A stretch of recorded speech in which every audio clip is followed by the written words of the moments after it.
கோணலானவைகளை செவையாக்கிற இயேசுவின் இனிதான நாமத்தில் உங்களை வாழ்த்துகிறேன்.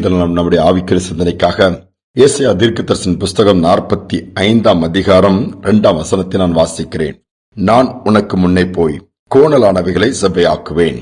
நம்முடைய ஆண்டவர் நமக்கு முன்னாக கடந்து போகிற தேவனாயிருக்கிறார், பின்பாகவும் பாதுகாக்கிற தேவனாயிருக்கிறார். இதை இஸ்ரவேல் ஜனங்களை வழிநடத்தின விதத்திலிருந்து நாம் அறிந்து கொள்ள முடியும். யாத்ராமத்தின் புஸ்தகத்திலே நாம் வாசிக்கும் பொழுது இஸ்ரவேல் ஜனங்களை எகிப்தின் அடிமைத்தனத்திலிருந்து வெளியே கொண்டு வருகிறார். மேகஸ்தம்பத்தில் இருந்து அழகாக பகலை நடத்துகிறார். இரவு நேரத்தில் அக்னி ஸ்தம்பமாக இருந்து வழி நடத்துகிறார்.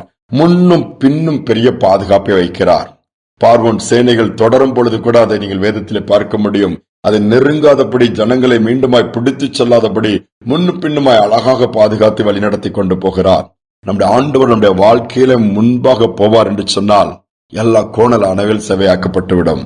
அதான் இன்னைக்கு ஆண்டவர் செய்ய விரும்புகிறார். அநேக நேரத்துல நாம் அழகாக நடந்து போகிறோம், ஃப்ரீயாக நடந்து போகிறோம், பாடுகளுக்கு தப்பி விடுகிறோம், அல்லது பயங்கரத்துக்கு ஆபத்துக்கு தப்புறோம். நமக்கு முன்பாக கர்த்தர் போய் காரியங்களை சரி பண்ணுகிறார். அதுதான் உண்மை.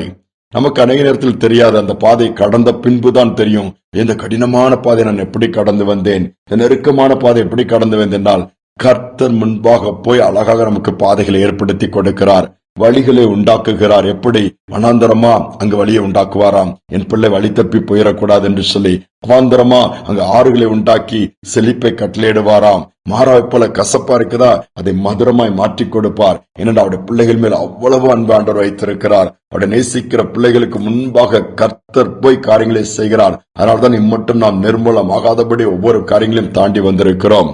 சமீபத்தில் ஒரு செய்தித்தாள் ஒரு செய்தி நீங்கள் பார்த்திருப்பீர்கள். விமானம் பறந்து அந்த விமான நிலையத்தில் இறங்குவதற்காக ஆயத்தமாகும் பொழுது அந்த விமானத்தினுடைய பிரேக் சரியாக ஒர்க் பண்ணவில்லை. விமானி அதை கண்டுபிடித்து விட்டார். கண்டுபிடித்தவுடன் விமானிக்கு ஒரே பயம். கண்ட்ரோல் ரூம்க்கு, விமான நிலையத்திற்கு அதை தகவல் கொடுத்து விட்டார். பிரேக் கொஞ்சம் ஃபெயிலியரா தெரிகிறது, சரியாக பிடிக்கவில்லை, என்ன செய்வதுன்னு தெரியவில்லை என்று சொல்லி கண்ட்ரோல் ரூம்ல உள்ளவங்க எல்லாம் அலர்ட் கொடுத்துட்டாங்க. ஃபயர் இன்ஜின் எல்லாம் வச்சுட்டு அது ஓடுதளத்துல எல்லாத்தையும் ஆயத்தமா மற்ற பகுதியில் இருக்க எல்லாத்தையும் அப்புறப்படுத்தி பாதையை செவைப்படுத்த ஆரம்பித்து விட்டார்கள். ஆனால் விமானம் அப்படியே மெதுவாக இறங்கி வந்து கொண்டே இருக்கிறது தரையிலே லேண்ட் ஆவதற்காக. ஜனங்களும் சாதாரணமா சும்மாதான் இருக்காங்க, அவர்களுக்கு தெரியவே தெரியாது. ஆனா விமானிக்கு மட்டும் திக்கு ஒருவேளை இந்த விமானி நம்முடைய விமானத்தின் பிரேக் ஃபெயிலியர் ஆயிடுச்சு, லேண்ட் ஆகும்போது பிரேக் போட்டு நிப்பாட்ட முடியாது, தரையில நிப்பாட்ட முடியாதுன்னா ஒருவேளை அந்த விமானத்தில நாம் பயணிக்கிறவர்களா இருந்தோம்னா நம்முடைய மனநிலைமை எப்படி இருந்திருக்கும்? பதறி இருப்போம், அலறி இருப்போம். அவ்வளவுதான். பிரேக் இல்லாம எங்கேயா போய் விமானம் மோதும், தீப்பற்றி எரியும், சாம்பலாயிரும், இப்படித்தான் எண்ணி இருப்போம். விமானி சொல்லவே இல்லை. மாறாக கண்ட்ரோல் ரூம்க்கு சொன்னதோடு மட்டுமல்லாம தன்னுடைய மனதை திடப்படுத்தி கொண்டு ஆண்டவர் மேல நம்பிக்கை வச்சுட்டு ஒரு நம்பிக்கையோடு கூட கீழே இறக்கிறார். என்ன நடந்துச்சு தெரியுமா?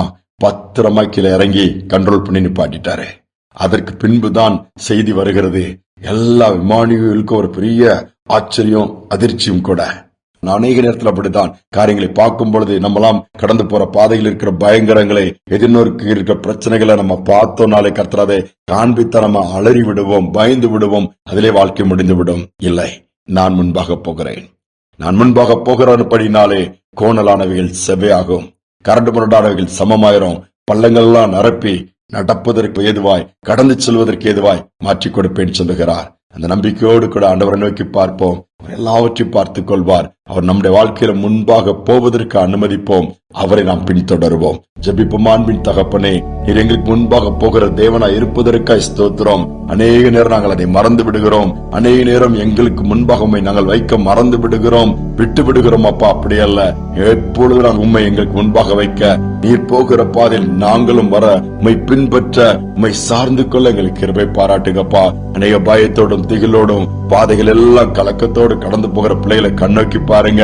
நான் தனியாக போகிறேன், தனியாக போராடுகிறேன் பிள்ளைகளுடைய வாழ்க்கையில நீங்க கூட இருக்கிறத காண்பீங்க, முன் செல்கிறத காண்பீங்க. மோசேக்கு சொன்னீர், என் சமூகம் உனக்கு முன்பாக சொல்லுன்னு சொன்னது போல அதே போல நீ செய்வதற்காக ஸ்தோத்திரம். இதை கேட்டுக்கொண்டிருக்க ஒவ்வொரு பிள்ளையுடைய வாழ்க்கையிலும் எந்த காரியம் தடையா இருக்கிறது, எந்த காரியத்தில் முன்னேற முடியவில்லை, எந்த காரியங்கள் கோணலா இருக்கிறது, எந்த காரியங்கள் கரண்டு முரடா இருக்கிறது, இந்த நாளிலே முன்பாக சென்று சகலத்தையும் சரியாக்குவீராக.